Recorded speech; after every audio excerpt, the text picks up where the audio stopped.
ലോകം ആശ്വാസത്തിന്റെ ദീർഘശ്വാസം എടുത്ത രാത്രിയായിരുന്നു ഇന്നലെ. ഗസയിലെ ഹമാസ് തടവറയിൽ നിന്ന് 3 ബന്ദികൾ ഇസ്രായേലിലെത്തി. ഇസ്രായേലിലെ ഇരുട്ടറയിൽ കഴിഞ്ഞ 90-ലധികം പാലസ്തീനികൾ ജന്മനാട്ടിലെത്തി.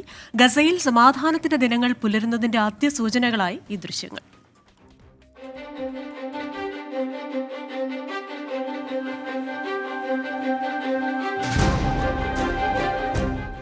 15 മാസത്തെ കാത്തിരിപ്പ്. ഗസയിൽ തീമഴ പെയ്യിച്ച് തിരഞ്ഞിട്ടും ഇസ്രായേൽ സേനയുടെ കണ്ണെത്താത്ത ഇരുട്ടിൽ ഹമാസ് മറച്ചുവെച്ചവരിൽ 3 പേർ സ്വതന്ത്രരായി.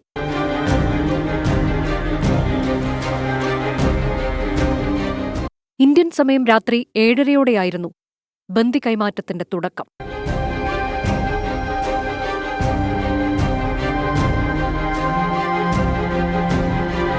ഹമാസ് താവളത്തിൽ നിന്ന് 3 വനിതകൾ റെഡ് ക്രിസന്റിന്റെ വാഹനത്തിലേക്ക്. അവിടെ നിന്ന് ദക്ഷിണ ഇസ്രയേലിലേക്കുള്ള ക്യാമ്പിലേക്ക്. ഏറെ വൈകാതെ 3 പേരും ഇസ്രയേൽ താവളത്തിൽ. മോചിതരായ സന്തോഷത്തിൽ വീട്ടുകാരുമായി വീഡിയോ കോൾ. ഇസ്രയേലിൽ ആഹ്ലാദ പ്രകടനം. ഇസ്രയേൽ തടവറയിൽ നിന്ന് മോചിതരാകുന്ന പലസ്തീൻകാരെ സ്വീകരിക്കാൻ ഗസയിൽ ഒരുക്കങ്ങൾ. തകർന്നടിഞ്ഞ ഗസയിൽ വെടിനിർത്തലിന്റെ ആശ്വാസ കണ്ണുനീർ.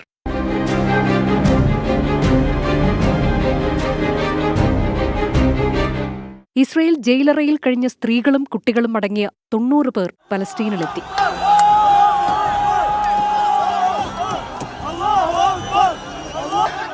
ലോകത്തിൽ സമാധാനം ആഗ്രഹിക്കുന്ന മനുഷ്യർ ആശ്വാസത്തോടെ പുഞ്ചിരിച്ചു. ആഗ്രഹിക്കാം, ഗസയിൽ സമാധാനത്തിന്റെ ദിനങ്ങൾ പുലരട്ടെ.